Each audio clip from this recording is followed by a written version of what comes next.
첫째, 원금 9억에 이자만 3억 원, 63년 동안 5% 고정금리. 둘째, 불어나는 이자 폭탄 피하자. 소송 전 조정 단계에서 합의 급증. 본 기사의 내용은 한국경제신문 남정민 기자의 기사 내용입니다. 원금 9억에 이자만 3억, 63년 동안 5% 고정금리. 솔로몬 스토어의 신영기입니다. 본 내용이 좋다고 생각되시면 구독과 좋아요 눌러주시면 저에게 많은 격려와 힘이 되어 좀 더 좋은 내용으로 보답하겠습니다.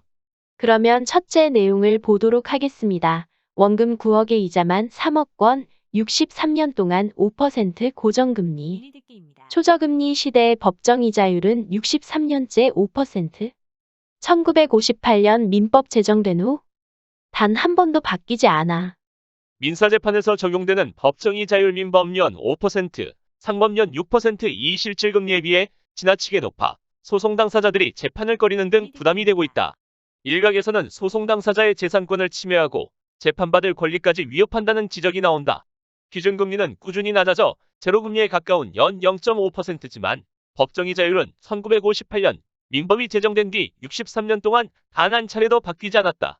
19일 법원에 따르면 민사소송에서 패소한 당사자는 통상 소송을 시작한 시점부터 확정 판결이 나기까지 연 5% 민법, 판결 선고 이후부터 다 갚는 날까지 연 12% 소송촉진특례법에 금리로 원금에 대한 이자를 물어야 한다. 기업 간 거래 분쟁으로 상법이 적용되는 사건은 금리가 연 6%로 더 높다. 소송촉진특례법에 따른 이자율은 1981년 법령 제정 당시 연 25%였지만 경제 여건을 고려해 현재 연 12%로 수차례 떨어졌다. 반면 민법과 상법이 정한 연 5에서 6%의 이자율은 법 제정 이후 한 번도 바뀌지 않았다. 법조계 관계자는 법정 이율은 판결 선고 뒤 신속하게 채무 이행이 이뤄지도록 하기 위해 비교적 높게 책정하는 경향이 있긴 하다면서도 시장의 저금리 상황과 지나치게 동떨어져 있고 1, 2, 3심 재판 기간이 점점 더 길어지는 추세 등을 고려하면 낮출 필요가 있다고 지적했다. 법원행정처에 따르면 민사소송 기준 1에서 3심을 합해 걸리는 재판 기간은 2018년 17.5개월에서 2020년 20.6개월로 늘어났다. 대형 사건은 5에서 6년을 훌쩍 넘기는 경우도 많다. 재판 길어지면 이자 눈덩이. 빨리 선고해달라. 부탁도. 지난달 4일 서울중앙지방법원 민사 30부는 분식회계 의혹으로 재판에 넘겨진 대우조선해양의 원고인 국민연금공단 등의 612억 원의 손해배상금을 지급하라는 판결을 내렸다. 하지만 실제 대우조선해양이 지급해야 하는 금액은 이보다 153억 원 더 많은 765억 원이다. 이 사건은 5년 전인 2016년에 처음 소송이 제기됐다. 이 기간에 적용되는 민법상 금리 연 5%도 물어야 하기 때문이다. 만일 대우조선해양이 재판 후 항소하지 않은 채 돈을 갚지 못하면 연 12%에 해당하는 지연이자까지 물어야 한다. 그렇다고 항소한다면 언제 끝날지 모르는 재판 기간에 연 5%의 고금리를 물 수 있는 위험을 고스란히 떠안아야 한다. 법원 안팎에서는 고금리의 법정이자가 재판을 받을 권리를 침해하는 수준까지 와 있다는 지적이 나온다. 이자가 소송가액의 20에서 30%는 넘겨. 법원이 각종 소송에 적용하는 법정이자는 민상법상 이자와 소송촉진특례법상 이자로 나눌 수 있다. 판결이 확정되기까지 매년 붙는 민상법상 이자는 각각 연 5%, 연 6%다. 이 금리는 민법과 상법이 제정된 1958년과 1962년 후 단 한 차례도 바뀌지 않았다.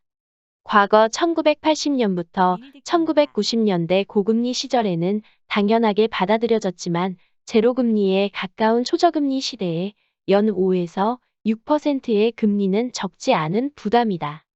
더구나 재판 기간은 점점 더 길어지는 추세다. 규모가 큰 손해배상 사건의 경우 대법원 판결까지 기다리면 4에서 5년을 넘기기 일쑤다.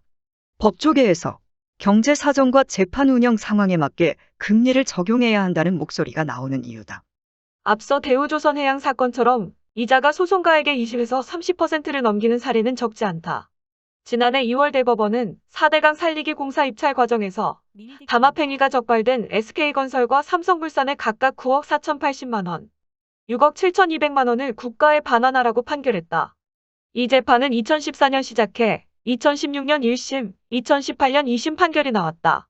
그로부터 2년 뒤 대법원 판결이 나온 것이다. 이 계약은 상법이 정한 상행위에 해당해 연 6%의 이자가 붙었다. 소송 촉진법상 이자는 제외하고 6년간 상법상 이자만 단순 계산해도 각각 3억 3천만 원, 2억 4천만 원이 붙는다. 민사 재판 기간은 늘어나 법조계에서도 지금의 법정이자가 고금리라는데 이견은 없다. 서울중앙지법의 한 판사는 승소한 원고는 진작에 받았어야 하는 돈이므로 페널티 성격의 이유를 가하는 것이라면서도 2021년 금리를 고려하면 상당히 높은 것은 맞다고 말했다. 현재 한국은행의 기준금리는 연 0.5%다. 기준금리가 현재 법정이율과 비슷했던 시기는 20여 년 전인 1999년 4.75% 정도다. 대형 로펌의 한 변호사도 이자 때문에 의뢰인이 부담을 느끼니 최대한 빨리 선고를 부탁한다고 재판부에 요청한 경우도 있다며 재판이 길어질수록 하루하루 이자가 쌓이는 것이어서 항소할 때 의뢰인 눈치를 보는 것도 사실이라고 말했다. 법원의 사건 처리율은 점점 낮아지는 추세다. 처리율은 그에 접수된 사건 수 대비 처리된 건수를 의미하는데 민사 본안 사건 처리율은 2018년 97.9%, 2019년 97.0%, 2020년 97.2%로 기준 100%를 밑돌고 있다. 그렇다고 접수 사건이 급증한 것도 아니다. 같은 기간 각급 법원에 접수된 민사 본안 사건은 2018년 103만 7,397건부터 2019년 103만 3,288건, 2020년 101만 2,841건 꾸준히 줄었다. 서울고등법원의 한 판사는 하급심부터 더 충실히 재판하자는 기조 때문이기도 하지만 고등법원의 부장승진 제도가 폐지되면서 판사들이 사건을 빨리 처리해야 할 동력이 사라진 측면도 있다며 재판이 길어지면 과도한 이자를 포함한 유무형의 피해는 결국 국민에게 돌아갈 수밖에 없다고 말했다. 그러면 둘째 내용을 보도록 하겠습니다. 불어나는 이자 폭탄 피하자. 소송 전 조정 단계에서 합의 급증. 늘어나는 민사조정 사건. 민사조정 지난해 6만 건 넘어 미리 돈 내는 변제공탁 활용도. 최근 민사재판에서는 민사조정 사건이 늘고 있다. 조정이란 정식 재판으로 넘어가기 전에 법관이나 조정위원회의 권유로 당사자끼리 서로 합의를 통해 문제를 해결하는 절차다. 일단 소송을 시작하면 재판 기간이 길어지고 높은 법정금리로 인해 손해배상액이 크게 불어나는 등 원고와 피고 모두에게 부담이 적지 않기 때문이다. 수도권 법원의 한 조정사건 담당 판사는 이자 부담으로 본안 소송까지 가지 않고 조정 단계에서 합의하는 사례가 많아졌다며 당사자들에게 판결로 가면 이자가 계속 붙는데 여기서 조정으로 원금만 놓고 서로 양보하는 게 나을 수 있다고 말하기도 한다고 했다.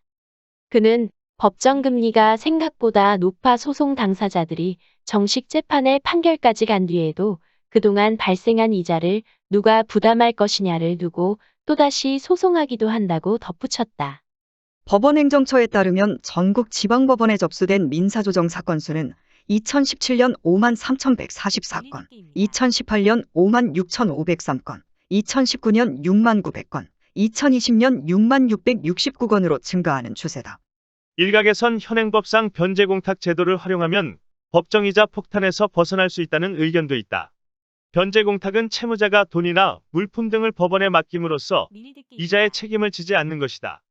하지만 변제공탁 제도는 채권자가 정당한 사유 없이 변제를 받지 않거나 채권자가 누구인지 알 수 없는 경우에만 주로 활용돼 한계가 있다는 지적이다. 서울 서초동의 한 변호사는 이자 부담 때문에 1심에서 패소한 뒤 1심 소송 금액을 먼저 공탁하고 다음 재판을 준비하는 경우도 있다며 하지만 상대가 공탁금을 가져갔는데 우리가 항소심 2심에서 이기면 돈을 돌려받을 수 있어야 하기 때문에 상대가 어느 정도 형편이 좋고 믿을 만한 회사 개인일 때나 가능하다고 설명했다. 본 내용이 좋다고 생각되시면 구독과 좋아요 눌러주시면 저에게 많은 격려와 힘이 되어 좀 더 좋은 내용으로 보답하겠습니다. 솔로몬 스토어의 신영기입니다.